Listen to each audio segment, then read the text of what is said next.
মামা টুনস।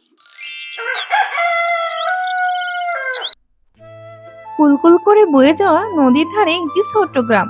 গ্রামের নাম শান্তিনগর। সেই গ্রামে বাস করত করিম নামের একজন কৃষক। ছোট্ট সংসার আর অল্প কিছু কৃষি জমি নিয়ে কোনোভাবে দিন আনে দিন খায়। হঠাৎ একদিন তার ছেলেটা বায়না ধরে ইলিশ খাবে। অতঃপর কই গো গিন্নি, কোদালটা একটু দাও তো, মাঠের দিকে যাই। একটু আগেই না মাঠ থেকে আসলে, একটু বিশ্রাম নাও। চরম রৌদ্র পড়ছে, এখন আবার যাবে? আমাদের কি বিশ্রাম নেওয়ার সময় আছে? ছেলেটা বড় হচ্ছে, ওকে একটা ভালো স্কুলে ভর্তি করাতে হবে। ভালো স্কুলে পড়াতে হলে একটু টাকা পয়সা বেশি খরচ করতে হয়। তা তো বুঝলাম, কিন্তু চৈত্র মাসে মাঠে কি লাগাবে? এখন কচু লাগানোর জন্য সঠিক সময়। কিছুদিন পরেই বর্ষার বৃষ্টি নামবে, তখন কচু বিক্রি করে অনেক টাকা হবে। বাবা, আমার না কচু দিয়ে ইলিশ মাছ খেতে ইচ্ছে করছে। বাবা রাজ, এখন তো কচু লাগানোর সময়, বর্ষাকালে কচু ওঠানো হয়, তখন না হয় দেখা যাবে।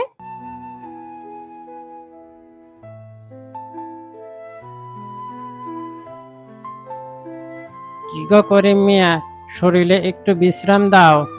এত পরিশ্রম করলে তো অসুস্থ হয়ে যাবা। সকালেই তো অন্যের মজুরি খেটে এলে। কি যে বলেন জালাল মিয়া, গরিবের আবার বিশ্রাম? ছেলেটা বড় হচ্ছে, ওর জন্যই তো এত কিছু। তা এত করে কোবাচ্ছ, কি সবজি লাগাবা? ভাবছি একটু কচু লাগাবো, কারণ অন্যান্য সবজিতে খরচ বেশি, সেই তুলনায় কচুতে খরচও কম, পরিশ্রমও কম। করিম মিয়া, তুমি খুব বুদ্ধিমান এবং পরিশ্রমীও বটে। সফলতা একদিন তোমার হাতে ধরা দিবে।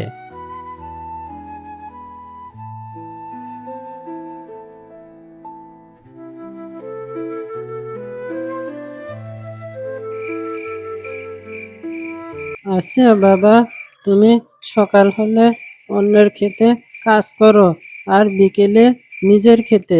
তোমার অনেক কষ্ট হয় বুঝি। বাবা রাজ, জীবনটাই কষ্টের। জীবনে পড়ালেখা শিখি নাই, কৃষিকাজ ছাড়া তো কিছু জানি না। এখন শুকনা মৌসুম, তাই অন্যের ক্ষেতে কাজ করতে পারছি। বর্ষা মৌসুমে মানুষের দিনমজুর থাকে না, তখন ঘরে বসে বসে কষ্টের দিন পার করতে হয়। বর্ষা এলেই গ্রামের মানুষের ঘরে ঘরে অভাব, কোনো কাজ নেই, ফসল নেই, টানা বৃষ্টি তো লেগেই থাকে। এই জন্যই তো এখন কচু লাগিয়ে রাখলাম, যাতে বর্ষা এলে বিক্রি করতে পারে। তখন দিনমজুরি না থাকলেও সমস্যা নেই, কচু বিক্রি করে সংসার চালাবো। বাবা, বর্ষাকালে কচু বিক্রি করে একটা বড় ইলিশ কিনবে। আমার কচু ইলিশ খুব ভালো লাগে। আর আমাদের তো নিজের ক্ষেতের কচু থাকবে। হ্যাঁ বাবা, আনবো। রাত হয়েছে, এখন ঘুমিয়ে পড়ো। এভাবেই কষ্টে চলতে থাকে করিমদের জীবন। বৈশাখ মাস পেরিয়ে আষাঢ় মাস নামে, শুরু হয় বর্ষাকাল। এদিকে করিমদের সেই কচু ক্ষেতটাও অনেক সুন্দর হয়েছে, আর কিছুদিনের মধ্যে কচু উঠাবে। করিম মিয়া, নদীর অবস্থা তো খুব একটা ভালো মনে হচ্ছে না। পাহাড়ে ঢল নেমে নদী যেন খেপিয়ে উঠেছে। সেটাই তো দেখছি, এদিকে যে বৃষ্টি শুরু হয়েছে, না জানি নদীর বাঁধটা কখন ভেঙে যায়। তোমার কচুর ক্ষেতের কি অবস্থা? কবে থেকে বাজারে তুলবা? এই তো আর মাসখানেক থাকলে ওঠানোর মতো হয়ে যেত।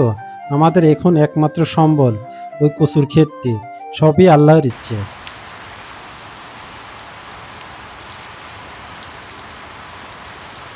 যা বৃষ্টি শুরু হয়েছে, মনে হয় না এই সপ্তাহে সূর্যের দেখা মিলবে। কি যে করি, এদিকে খেতেও কোনো কাজ কাম নাই, মজুরিও খাটতে পারছি না। এই বৃষ্টি যে কবে থামবে, সৃষ্টিকর্তাই ভালো জানে। বাবা, বর্ষাকালে নদীতে নাকি অনেক ইলিশ ধরা পড়ছে। একটা বড় দেখি ইলিশ মাছ কবে আনবে? বাবা রাজ, তুমি তো দেখছি ইলিশ ইলিশ করে মাথাটা পাগল করে দিবে। বাবা জানো, পাশের বাড়ির কাকি বড় সাইজের একটা ইলিশ মাছ নিয়ে আসছে। রান্নার কি ঘ্রাণ, আর থাকতে পারছি না। বাবা, তুমি না বলেছিলে কচু বিক্রি করে একটা বড় ইলিশ মাছ আনবে? হ্যাঁ বাবা, কিছুদিনের মধ্যে কচু উঠিয়ে বাজার থেকে তোমার জন্য বড় ইলিশ মাছ আনবো।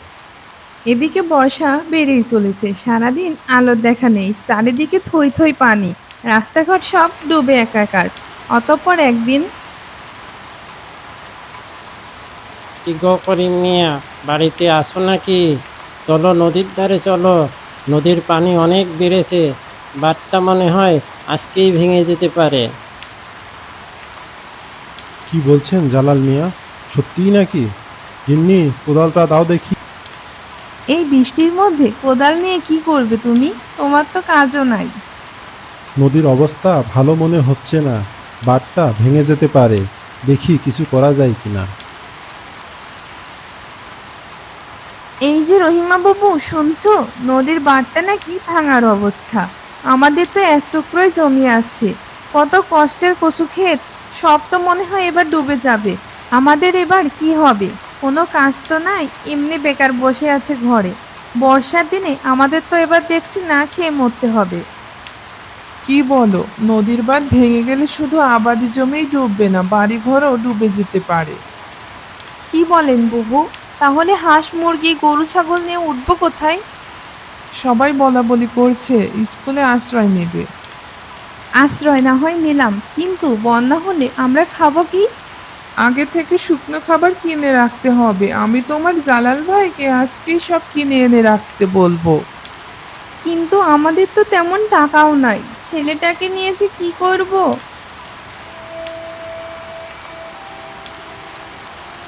জালাল মিয়া, বাঁধের যে অবস্থা, মনে হয় না আমরা কিছু করতে পারবো। এদিকে আমার কচু ক্ষেতটাও তো বর্ষার পানিতে ডুবে একাকার, আমার তো সব শেষ হয়ে গেল।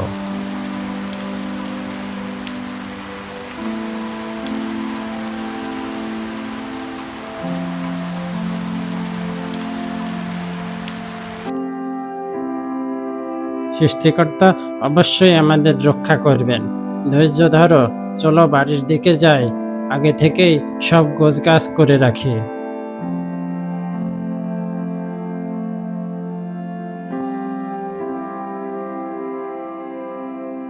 আমাদের কচু ক্ষেতগুলো কি সব ডুবে গেছে?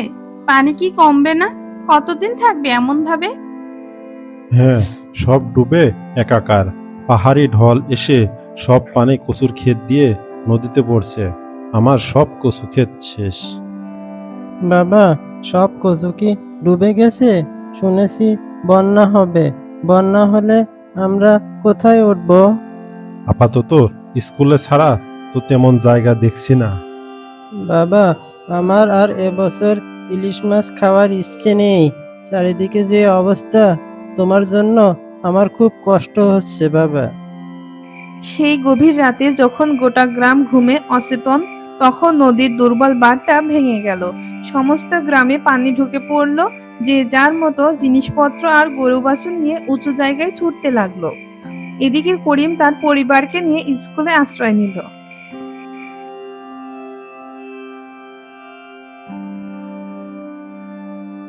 এ কি, বৃষ্টি তো মনে হয় একদম কমতে শুরু করেছে। পানি তো দেখি আস্তে আস্তে নিচে নেমে যাচ্ছে, কিন্তু ক্ষতি যা হবার তা তো হয়েই গেছে। করিম মিয়া, চলো বাঁধের দিকে যাই, দেখি পানি একটু কমছে কিনা।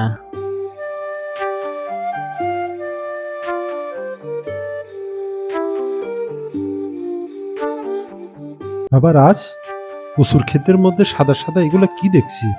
মাছ নাকি? হ্যাঁ বাবা, তাই তো দেখছি। কিন্তু বাবা, এতগুলো মাছ এখানে কিভাবে এলো? আমার তো মনে হচ্ছে এগুলা বানের জলে ভেসে আসা মাছ। পানি নেমে যাওয়ায় কচুর ডাঁটায় আটকে আর যেতে পারেনি। একটু পানিতে নেমে দেখি, ধরে দেখি এটা কি মাছ। বাবা রাজ, আমি তো নিজের চোখকে বিশ্বাস করতে পারছি না, এগুলো কি ইলিশ মাছ? কি বলো বাবা, এগুলো কি সত্যই ইলিশ মাছ? এত ইলিশ মাছ? বাবা, আমি ঝুড়ি আর জাল নিয়ে আসছি। ওরে মিয়া, আল্লাহ মুখ তুলে তাকিয়েছে। পরিশ্রম করলে তা কোনো না কোনোভাবে তিনি পুষিয়ে দেন। কি মজা, কি মজা, বাড়িতে আজকে ইলিশ রান্না হবে। শুধু রান্না না, এগুলো বাজারে বিক্রি করলে অনেক টাকাও হবে। এরপর জালাল ও করিম দুজনে মিলে ইলিশ মাছ বাজারে বিক্রি করে, সেখান থেকে অনেক টাকা পায় আর বাড়ির জন্য একটা বড় সাইজের ইলিশ মাছ নিয়ে আসে।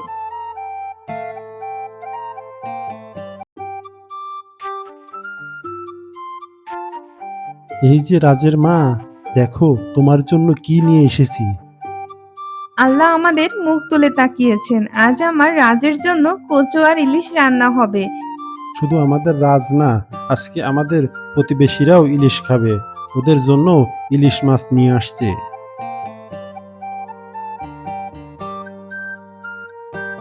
তা করিম মিয়া, ইলিশ মাছ বিক্রি করে তো ভালোই টাকা কামালে, তা ভবিষ্যতের জন্য কিছু ভেবেছো কি? আমি ভাবছি এই টাকাগুলো দিয়ে কিছু জাল আর নৌকা বানাবো। বর্ষার মৌসুম আসলে মাছ ধরবো, বিক্রি করব। আর কিছু টাকা দিয়ে উঁচু আবাদি জমি নেব, শুকনা মৌসুমে সবজি ফসল এগুলা ফলাবো, যাতে ভবিষ্যতে দুর্যোগে আমাদের একদম বসে থাকতে না হয়। বাহ, অনেক সুন্দর পরিকল্পনা তোমার। তুমি যেমন বুদ্ধিমান তেমন কর্মঠ, এই জন্যই সৃষ্টিকর্তা তোমাকে খালি হাতে ফেরান না। আমিও তোমার মতো নৌকা আর জাল বানাবো। বর্ষা এলে দুই ভাই মিলে নদীতে মাছ ধরবো। এরপর করিমের আর পিছন ফিরে তাকাতে হয়নি। সব মৌসুমে সে একজন সফল উদ্যোক্তা হয়ে ওঠে। রাজকে একটি ভালো মডেল স্কুলে ভর্তি করে, গ্রামের সবাইকে সাহায্য করে, বর্ষা এলেই অসহায়দের নিয়ে মাছ ধরে আর কচু ইলিশের গল্প দিয়ে অনুপ্রেরণা দেয় সবাইকে। হ্যালো বন্ধুরা, তোমাদের যদি আমাদের এই মজার মজার গল্পগুলো ভালো লেগে থাকে, আমাদের চ্যানেলের সঙ্গেই থেকো এবং সাবস্ক্রাইব করতে ভুলো না।